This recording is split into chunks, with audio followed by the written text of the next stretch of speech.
अभी भी समय है बाणासुर, प्रभु की प्रभुता को स्वीकार कर क्षमा मांग लो। मेरा भक्त है ये, इसे इस प्रकार मृत्यु के मुख में जाते हुए मैं नहीं देख सकता।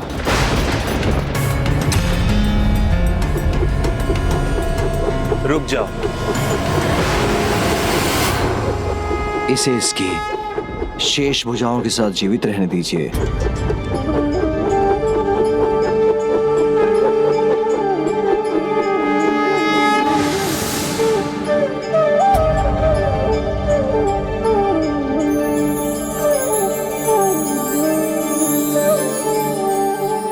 प्रभु, मैंने आपका अनुचित प्रयोग किया, अपनी भक्ति से आपको विवश कर दिया, फिर भी आपने मुझ पर कृपा की। मुझे क्षमा कर दीजिए प्रभु, मुझे क्षमा कर दीजिए। क्षमा, दया, करुणा ये ईश्वर के स्वभाव है बाणासुर, किंतु ये तभी संभव है जब भक्त सभी विकारों को त्याग कर शरणागत हो जाए। ध्यान से देखो, तुम किनसे युद्ध कर रहे थे?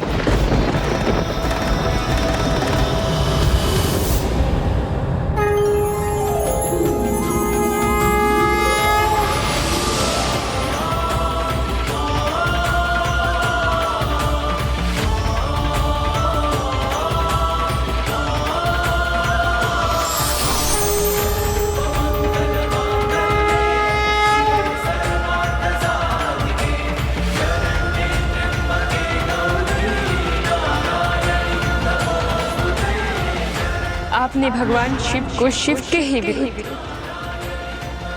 और श्री कृष्ण को कृष्ण के ही विरुद्ध लाकर खड़ा कर। भगवान को ही भगवान के सामने कर ये मैं कैसा घोर पाप कर रहा था।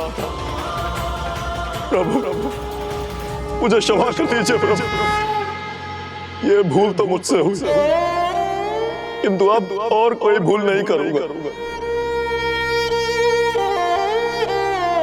महादेव और उनके गणों को उनके वरदान से मुक्त करता हूं और अनिरुद्ध को भी बंदी गृह से मुक्त करने का आदेश देता हूं।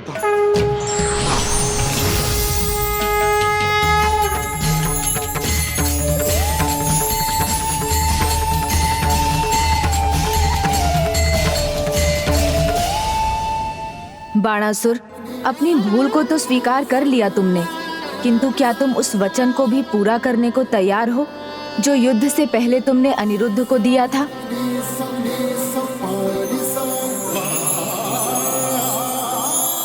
बाणासुर, मैं अपने पुत्र के लिए तुम्हारी पुत्री का हाथ मांगता हूँ। स्वीकार है प्रभु, मुझे स्वीकार। ये तो मेरी पुत्री का परम सौभाग्य होगा।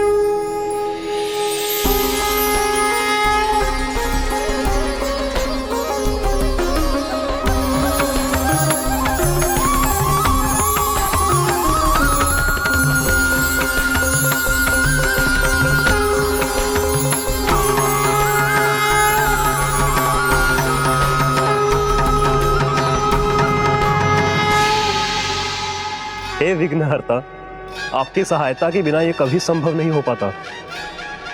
मैं विवाहित युगल को आशीर्वाद देती हूँ इस आशा से कि अगला विवाह मेरे पुत्र गणेश का होगा। किंतु उससे पहले हमें उस दुष्ट नरकासुर को रोकना है जो उन राजकुमारियों से विवाह करने के लिए उन्हें अपार कष्ट दे रहा है। भक्त की कुशलता है ईश्वर की प्रसन्नता का कारण है। बंदी राजकुमारियों का तप अब अपने चरम पर है। नरकासुर के पापों का घड़ा भर चुका है, उसका अंत अब निकट है। प्रभु, नरकासुर के अधर्म का कारण भी मैं ही हूं, इसलिए मेरी आपसे एक विनती है, उसे भी धर्म के मार्ग पर चलने का एक अवसर तो मिलना चाहिए। कृपया मुझे भी अपने साथ ले चलिए, मैं उसे समझाऊंगा। उचित है बाणासुर, तुम हमारे साथ चल सकते हो। महाराज, महाराज, तुम आए हो तो कोई शुभ समाचार तो अवश्य ही होगा। लगता है हजारों राजकुमारियां मुझसे विवाह करने के लिए तैयार हो गई हैं। महाराज, 1000 राजकुमारियों का तो मुझे ज्ञान नहीं, किंतु आपके मित्र बाणासुर के 1000 हाथ अवश्य कट चुके हैं। ये कैसे संभव है? किसने किया? श्री कृष्ण ने महाराज। शोणितपुर से वो अपनी विशाल सेना के साथ इसी ओर बढ़े होंगे। तो क्या हुआ? मैं अपनी मायावी शक्ति से और विशाल सेना खड़ी कर दूंगा। श्री कृष्ण की सेना उनसे युद्ध करते करते थक जाएगी, किंतु मुझ तक नहीं पहुंच सकेगी।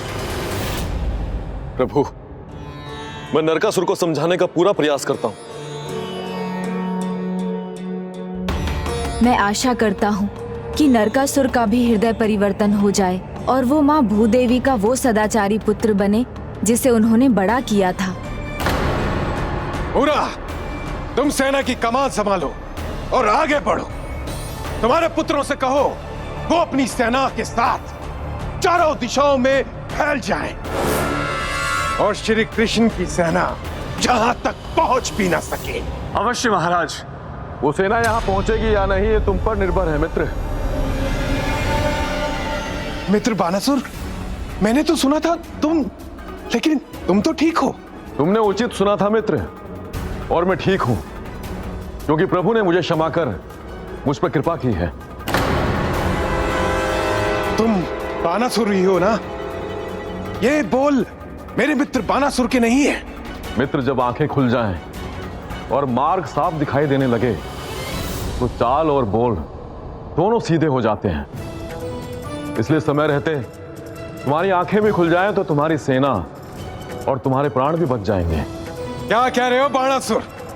जिसने इंद्र को सज्जा की सामग्री बना दिया, जिसने त्रिलोक को जीता, वो एक कृष्ण से भयभीत होकर पीछे हट जाए?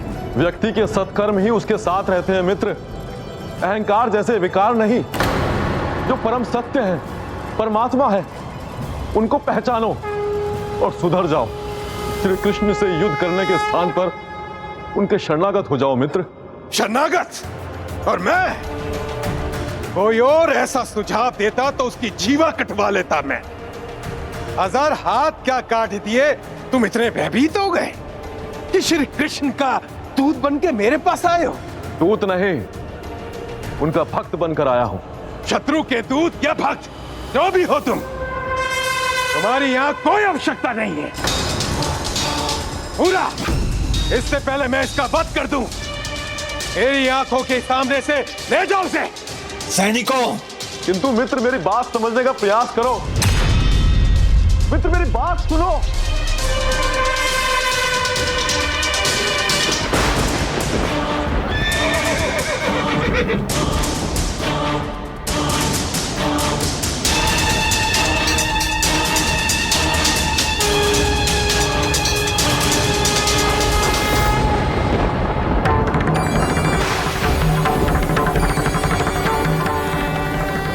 ये तुम्हारे लिए अंतिम चेतावनी है नरकासुर। अपनी भूलों को स्वीकार करो और देवी कामाख्या से क्षमा मांगो। सम्मान उन राजकुमारियों को मुक्त करो या फिर अपने अंत के लिए तैयार हो जाओ। पुत्र, पुत्र मेरी बात सुनो। पुत्र, पुत्र नहीं पुत्र, तुमने प्रभु की चेतावनी नहीं सुनी क्या? आपका पुत्र दुर्बल या कायर नहीं है मां। नरकासुर चेतावनी नहीं देता, अस्त्र उठाता है। पुत्र मेरी बात सुनो। पुत्र, एक माँ का हृदय आहत हुआ है, उसी का अनुभव आपको भी हुआ है। इस युद्ध में आपको पूर्ण रूप से भाग लेना होगा देवी। युद्ध शक्ति और सामर्थ्य के बिना नहीं जीता जा सकता देवी। और आप मेरी शक्ति भी हैं और सामर्थ्य भी। इसलिए आपकी सहायता के बिना इस पापी अधर्मी का अंत संभव नहीं।